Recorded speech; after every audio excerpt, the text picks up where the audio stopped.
friends, welcome back to the channel. We're here to quit worry and to live life happily, isn't it?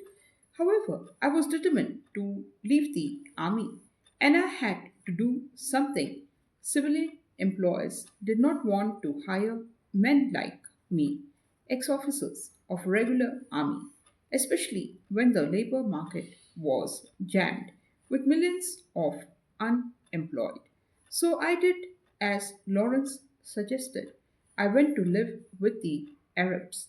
I am glad I did so. They taught me how to conquer worry.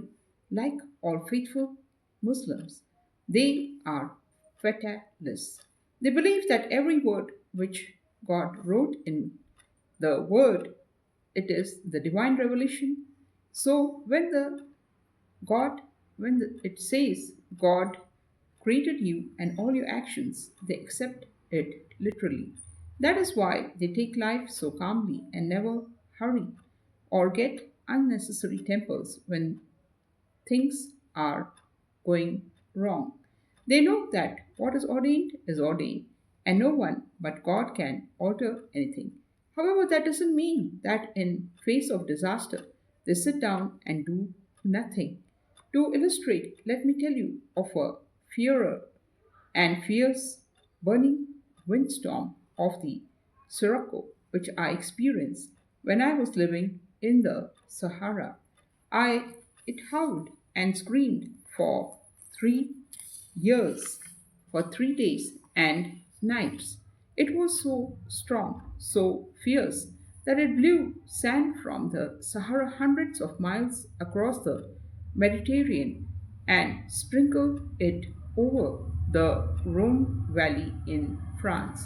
The wind was so hot, I felt as if the hair was being scorched off my head. My throat was parched, my eyes burned, and my teeth were full of grit.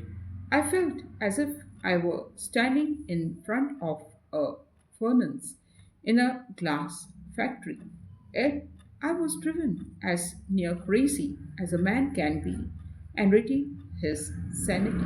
But the Arabs didn't complain.